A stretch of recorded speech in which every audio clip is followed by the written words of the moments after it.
Soleil est le monstre des émotions. Par un après-midi d'août, Soleil marchait sur un sentier caché de la forêt. Les branches craquaient sous ses bottes et sa cape rouge flottait doucement dans la brise. Il adorait se perdre entre les arbres et découvrir de nouveaux endroits. Ce jour-là, il avait plu le matin. Alors, l'air sentait la terre mouillée et les feuilles brillaient de gouttes d'eau.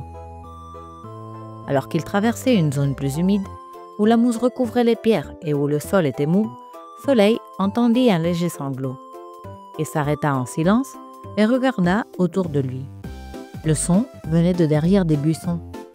En s'approchant, il écarta délicatement quelques branches et découvrit une créature très particulière. Elle était ronde, poilue, avec de grands yeux brillants. Son corps changeait de couleur. D'abord bleu, puis gris, puis rouge vif. « Bonjour » dit Soleil d'une voix douce. « Ça va ?» La créature se recroquevilla un peu plus. « Je ne sais pas. Je me sens bizarre, » murmura-t-elle. « Pourquoi changes-tu de couleur ?» demanda Soleil intrigué. « Je ne peux pas m'en empêcher. Mes couleurs montrent ce que je ressens à l'intérieur, mais je ne sais pas comment l'expliquer. On m'appelle le monstre des émotions. » Soleil s'assit à côté de lui. « Ce n'est pas grave, nous ressentons tous des choses. Parfois, moi aussi je suis triste, en colère ou nerveux. J'ai appris que dire ce que je ressens m'aide à me sentir mieux. Tu veux essayer avec moi ?» Le monstre hocha lentement la tête. « Très bien, commençons par maintenant. Comment te sens-tu » Le monstre devint bleu. « Triste, je me sens seul. Je me cache parce que j'ai peur de ne pas être accepté. » Soleil lui fit un sourire chaleureux. « Tes couleurs sont magnifiques. Elles nous montrent ce que tu ressens. C'est très courageux. » Le monstre devint violet, une teinte douce. « Merci. » Ils parlèrent longtemps. Le monstre apprenait à mettre des mots sur ses émotions, pendant que son corps changeait de couleur. Vert quand il avait peur, jaune quand il riait, et rouge quand il se souvenait d'une colère. « Je commence à comprendre ce qui m'arrive, » dit le monstre. « Mes couleurs ne me font plus aussi peur. »« C'est formidable. Tu veux venir rencontrer mes amis? Ils vivent près d'ici et sont très affectueux. » Le monstre hésita un instant. Son corps devint vert, puis orange clair. « Je suis nerveux, mais oui, je veux essayer. » Ils marchèrent ensemble entre les arbres jusqu'à une grande clairière où les amis de Soleil se réunissaient souvent. Il y avait là Luna et plusieurs animaux de la forêt. Un renard au pelage rouge nommé Éclat, une lapine brune avec un grand nœud rose appelé Miel, une tortue paisible reposant sous une pierre et un perroquet rouge aux plumes vertes et bleues qui volait en cercle au-dessus d'eux. Quand ils virent Soleil, tous s'approchèrent pour le saluer. En voyant le monstre, ils s'immobilisèrent un instant, ne sachant que dire. Luna fut la première à faire un pas en avant. « Bonjour » dit-elle avec un sourire. « Qui es-tu » Soleil fit un pas en avant. « C'est mon nouvel ami. Il change de couleur selon ce qu'il ressent. Il apprend à parler de ses émotions, comme nous. »« Et quand tu es content, tu deviens de quelle couleur » demanda Luna. Le monstre devint jaune éclatant. « Waouh, c'est joli !» dit Éclat en se plaçant à côté de lui. Ils passèrent l'après-midi à jouer tous ensemble. Quand l'un d'eux se sentait frustré, le monstre montrait par ses couleurs ce que l'autre ne savait peut-être pas exprimer. Rouge pour la colère, bleu pour la tristesse, orange pour la nervosité. Soleil les encourageait à parler de ce qu'ils ressentaient. La tortue osa dire qu'elle se sentait parfois ignorée parce qu'elle était lente. Et Miel raconta qu'elle se mettait en colère quand on se moquait de sa fourrure. Tous écoutèrent et s'étreignirent ensuite. À la tombée de la nuit, ils allumèrent un petit feu de camp. Le monstre brillait d'un rose doux. « Aujourd'hui, ça a été l'un des plus beaux jours de ma vie, » dit-il. « Je me sens accepté. » Soleil lui fit un câlin. « Nous ressentons tous des choses. Il n'y a pas de mauvaises émotions. Ce qui compte, c'est d'en parler. Ainsi, nous ne serons jamais seuls. » Le monstre acquiesça, heureux. Depuis ce jour, le monstre des émotions vécut en harmonie avec les animaux de la forêt. Il apprit à parler de ce qu'il ressentait et aida les autres à faire de même. Soleil, comme toujours, continua son chemin, la cape au vent, et prêt pour sa prochaine aventure. Et le soleil s'est caché, la lune est arrivée et le conte est terminé.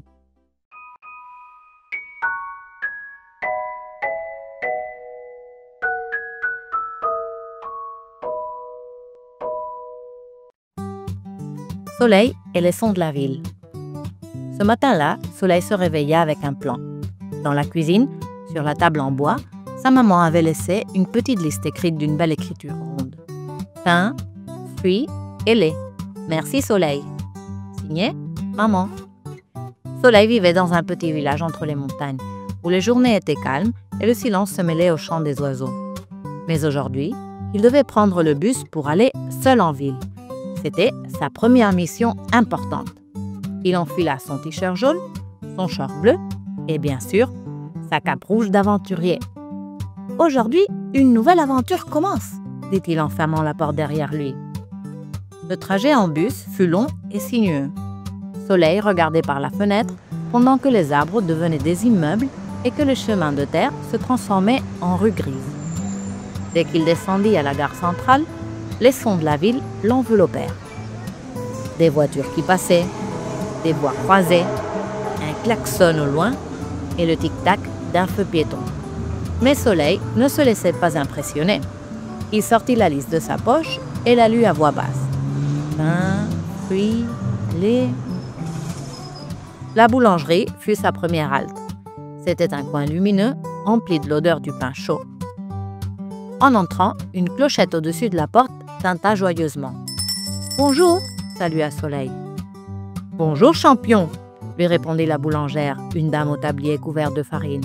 « Qu'est-ce qui t'amène ici tout seul ?»« Je viens du village.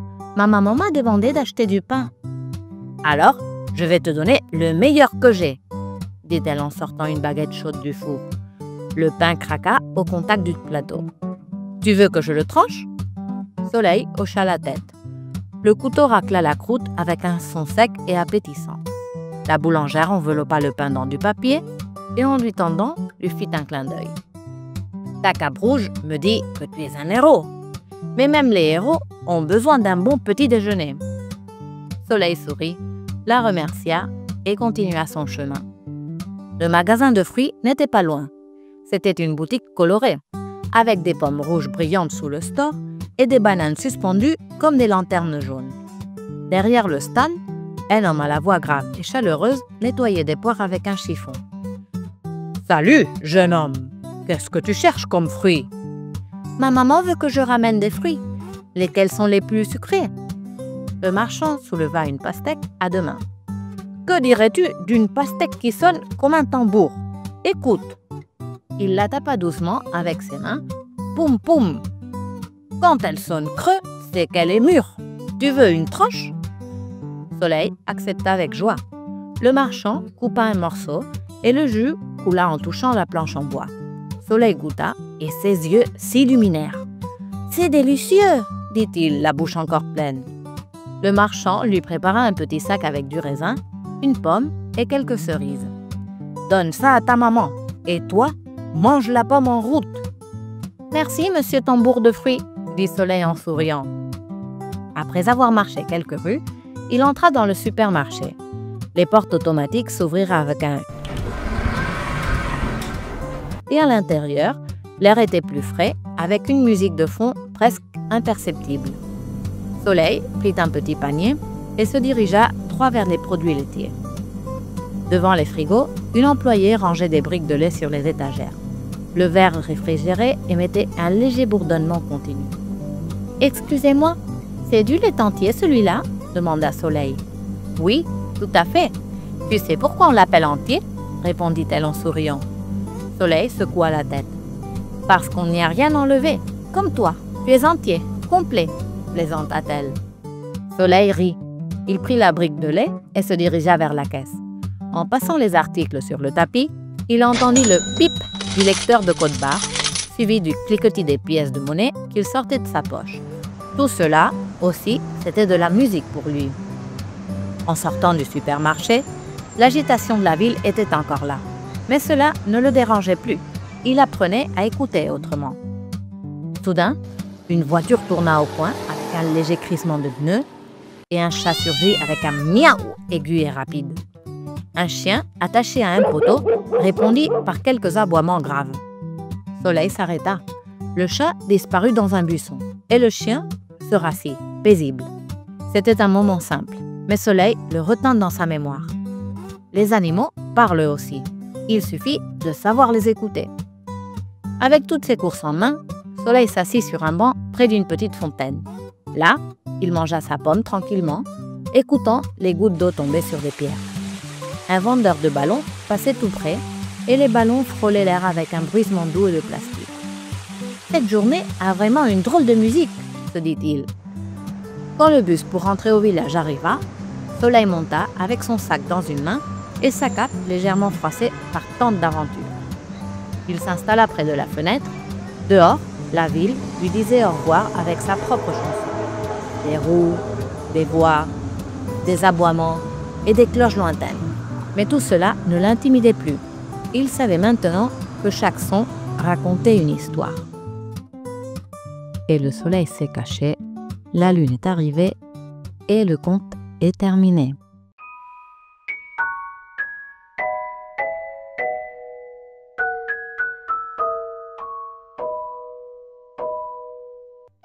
Soleil et la porte secrète.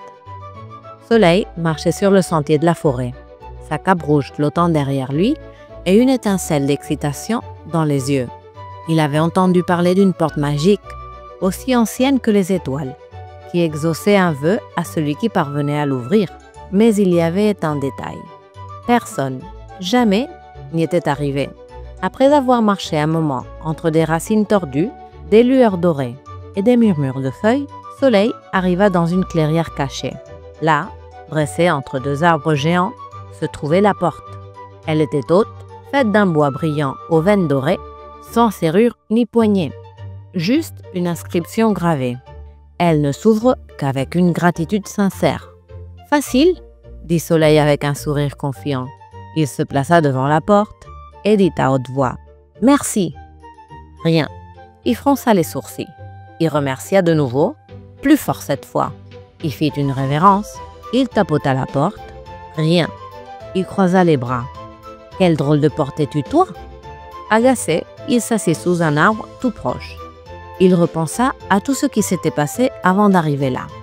Il se souvint de ce petit nuage, seul et apeuré, qui l'avait aidé à retrouver ses amis dans le ciel. Du petit escargot perdu, à qui Soleil avait dessiné une carte avec un bâton. Du jour où sa maman était rentrée fatiguée du marché et comment, sans qu'elle le lui demande, il s'était précipité pour porter les sacs. Alors, il comprit. À ces moments-là, il avait aidé, sans rien attendre en retour. Mais leur avait-il dit merci? Merci de lui avoir permis d'aider, de lui avoir fait confiance, de lui avoir appris quelque chose sans mots. Il se leva, s'approcha de la porte, ferma les yeux et parla avec son cœur. « Merci, petit nuage, de m'avoir laissé voler avec toi et voir le ciel à travers tes yeux. Merci, escargot, de m'avoir fait confiance pour te guider sans te presser. Merci, maman, de m'avoir laissé t'aider, de m'avoir vu comme un compagnon. Chacun de vous m'a appris quelque chose, sans le dire. Merci du fond du cœur. » La porte vivra doucement, et une lueur chaleureuse le parcourut de haut en bas. Les arbres et les plantes s'écartèrent comme par magie, et le bois commença à s'ouvrir, lentement, sans un bruit. De l'autre côté, il n'y avait ni trésor ni objet magique. Il y avait un nouveau chemin, illuminé d'une lumière vive, comme si le soleil lui-même l'avait tracé. Soleil sourit. Il n'avait utilisé ni force ni magie. Il avait simplement souvenu avec une gratitude sincère. Et maintenant, il comprenait. Dire merci n'était pas juste un mot. C'était une façon de reconnaître ce qui nous transforme.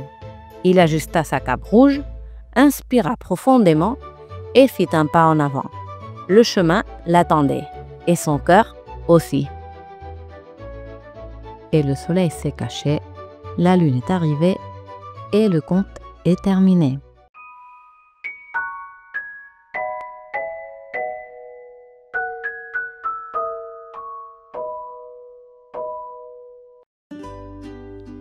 Soleil est la boussole du cœur. Par un matin radieux, Soleil enfila son t-shirt jaune, ajusta sa ceinture et fit flotter sa cape rouge au vent. Il avait une mission, porter une boîte contenant des graines magiques jusqu'au jardin de la montagne. Sa grand-mère, Étoile, lui remit une boussole très spéciale. Elle ne pointait pas vers le nord, ni ne tournait comme les autres. « Cette boussole, lui dit-elle, montre le bon chemin, pas le plus facile. » Soleil la regarda avec curiosité. L'aiguille brillait d'une lumière chaleureuse, comme si elle battait au rythme de son cœur. Après quelques pas, le sentier se divisa en deux. L'un était clair, court et droit. L'autre, long et sinueux, montait à travers des arbres épais. « Par ici, j'arriverai plus vite, » pensa-t-il en montrant le chemin court. Mais la boussole ne bougea pas. Son aiguille pointait fermement vers le sentier le plus difficile. Soleil hésita. Le ciel était bleu, les oiseaux chantaient, mais le bon chemin semblait plein de racines, de pierres et de montées. « Eh bien, dit-il avec un sourire, si c'est le bon chemin, allons-y !» En avançant, il aida une tortue retournée sur le dos, partagea son pain avec un écureuil affamé et redressa un panneau de bois tombé. Chaque fois qu'il doutait, il regardait la boussole. Elle continuait à battre avec assurance. Des heures plus tard, alors que le soleil déclinait, Soleil arriva dans une clairière où un lièvre pleurait. « Que t'arrive-t-il » demanda-t-il. « J'ai perdu ma carte pour retourner dans la forêt et je ne sais plus où aller. » Soleil sortit sa boussole. « Ce n'est pas une carte, mais elle m'a bien guidé toute la journée. » La boussole brilla plus fort, comme si elle savait qu'aider faisait aussi partie du chemin. « Je t'accompagne, » dit Soleil en souriant. Avec le lièvre à ses côtés, il marcha encore plus lentement. Mais à la fin, la boussole les mena jusqu'à une colline d'où l'on voyait à la fois le jardin de la montagne et la forêt du lièvre. Soleil laissa sa nouvelle amie en sécurité et arriva au jardin juste au moment où les étoiles commençaient à apparaître. Là, un vieux jardinier à la barbe de mousse l'attendait. « As-tu pris le chemin facile ou le bon ?» demanda-t-il. « Le bon » répondit Soleil en montrant la boussole. « Il était plus long, mais j'ai aidé ceux qui en avaient besoin. » Le jardinier acquiesça et le serra fort dans ses bras. « Merci, petit. Le jardin grandira mieux avec des graines apportées avec intégrité. » Cette nuit-là, sous un ciel rempli d'étoiles, Soleil s'endormit près d'un feu de camp, la boussole du cœur brillant doucement sur sa poitrine. Et le soleil s'est caché, la lune est arrivée et le conte est terminé.